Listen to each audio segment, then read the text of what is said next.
discussion with LGBT Greek organizations and national fan organizations to discuss, I guess, just. Catch your birth, baby. I'm sorry. It's a long walk. To discuss just the organizations and I guess hot topics and gay issues or questions that you guys might have. We have questions here. That's my spiel. I'm Marisha Jones. I am on the board of Shades of Pride. I'm Community Affairs, and welcome. I'm also secretary of on the board of Shades of Pride. I guess we'll start by letting each panel member go down and introduce themselves and let you know what organization they represent. Okay, well, my name is Kristen Barbie. I'm with Kappa Sorority Incorporated. Kenneth Freeman. I'm with Kappa Fraternity Incorporated. Capricia Watkins, represent Alpha Psi Kappa Fraternity Incorporated. Kendrick Black, National President, National Upsilon Fraternity Incorporated. Dawn Nevison, representing Phi Alpha Nu Fraternity Incorporated. I'm Toya Hankins, representing Zeta Sorority Incorporated. I'm going to sit down.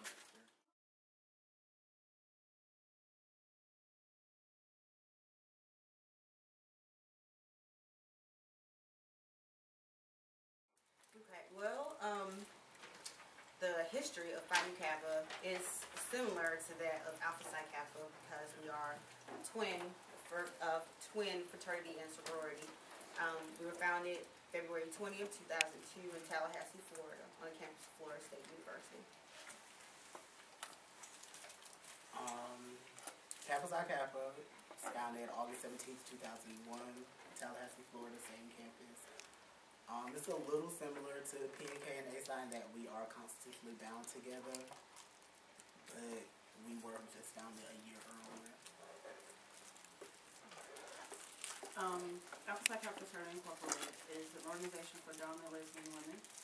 We were founded in February of 2002 along with Phi Nu Kappa Sorority Incorporated. We fall under the umbrella of Tau Kappa Phi, which incorporates Kappa Psi Kappa, Alpha Psi Kappa, and Phi Nu Kappa Sorority. Don't want to sound like a broken record, but Doug Upsilon was also founded by a student at Florida State University. On January 15, 1985, we were the first fraternity for gay men of color. We kind of went through I would say a break. And then in 2002, we had a resurgence in Houston, which is where we are naturally headquartered now. And we now have chapters in the Baltimore, Washington area, as well as Oklahoma City and Dallas. We're a community service organization, and we have our national target program that we call HEART, which is the platform in which we drive our community service. Phi Alpha Nu was founded July 30th, 2006 and incorporated February 12, 2007. We're a non-profit, non-traditional, non-collegiate, yet education-based social and service fraternal sisterhood for dominant lesbians who identify themselves with a masculine lifestyle. I'm like an old woman. Zeta Sorority Incorporated was founded on campus of Howard University on January 16, 1920. And I do apologize to my brothers. Phi Beta Sigma Fraternity Incorporated was incorporated and founded at Howard University in January 1914. I don't remember the month, that year, because I had to learn that then. So anyway, we are an international sorority. We have campuses and we have chapters throughout the United States, Germany, the Virgin Islands, Japan. Basically, anywhere you're going to have any persons of color, particularly women persons of color, Zetas are going to be there.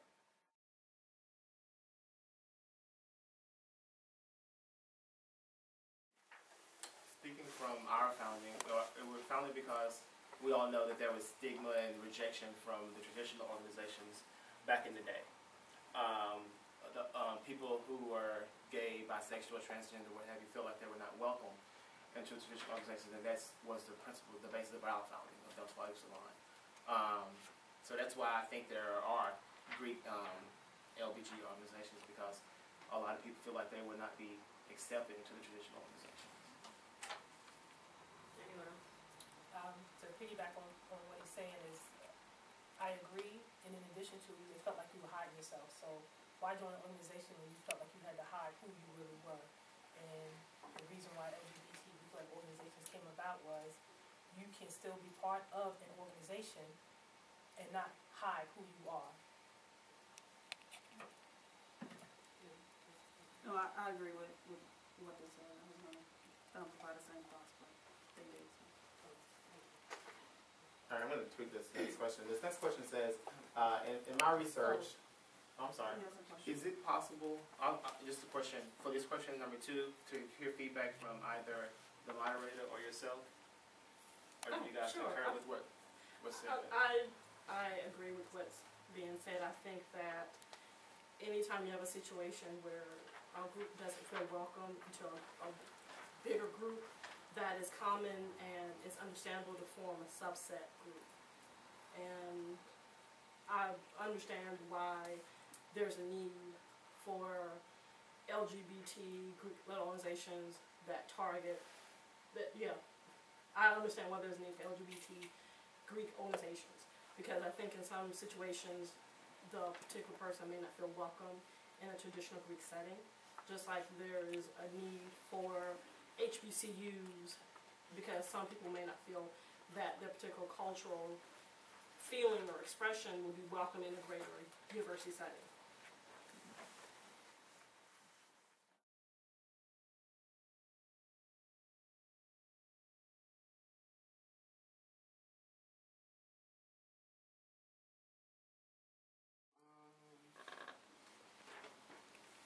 I'm gonna let somebody else speak first. Well, I'll speak on behalf of Upsilon Kappa Incorporated. The reason why we were founded, the founders of our organization did go to Florida State and ask could they actually be a collegiate organization, but they were actually rejected by Florida State. From there, they decided to go and just pretty much form their own organization without approaching colleges, I guess because of the fear of rejection. And because there were other D9 organizations and other Greek organizations that really, from what I've heard, didn't want a gay attached Greek organization because of the stigma, I guess. So that is why our organization was not founded to be a collegiate one. In present, we have some members who are in college who are trying to get the organization founded on their college campuses. And so right now it is a process that they are going through. They have to have a certain amount of people who are interested, or a certain amount of people who are already in the organization there, and then actually build on that campus before they can go through the process to become a collegiate one. That's a great question. We had, Delta Upsilon has gone through a similar process. We were told that we were exclusive, and we needed to fix that as one of the reasons as well. We could not become a part of the university's council that we sought out. Also, the same thing with the numbers being required to have a certain group of people to maintain a presence on the campus. That becomes a problem when you speak of these organizations because we don't have a big presence. Yeah, I know those numbers vary from university that you go to from 2, I've heard, to 12. So that's one of the obstacles that we have. It's just the numbers. We all know that we start out with a small sample size. So we're not going to ideally get the numbers that's needed to maintain a presence on college campus. I do feel that there's plans of doing that. To address that question, we partner with organizations that are already on the campus. At one of the campuses where we were rejected, we found a way to get in and partner with one of the traditional D9 organizations with several events. And they were very open to the Lambda chapter there in the area, and they hosted a panel of this sort, actually, and opened up their people's eyes to the LGBTGO community. So that's the plans, that's the route in which we're going. Can I just clarify this question? Non-collegiate means that you guys are not recognized by a collegiate university, but you have college students on. We do. Okay. Yeah. Correct. Okay. Yes, I'm sorry, go ahead. I know for Phi Alpha Nu, it's the exact same as the other two panel members have said. It's it's hard because you don't have numbers on the campus, so it's tough to get recognized by a college campus because you have to have powers and numbers. And if you don't have the recommended amount of people on campus to represent your organization, you can have, 1 year it could be numerous, and then the very next year it could be none. So you have to maintain that presence. But what Phi Alpha Nu does is whenever the lesbian and Greek organizations have things on campus, we ask if we can just come and sit and listen, and if they allow us to speak, then we will educate the people about LGBT Greek-led organizations, because we're looking. A lot of people just don't know about it. A lot of members just don't know, so we just try to educate them as well. I just want to also add that there's also a healthy fee that comes along with going on college too, with insurance, what have you.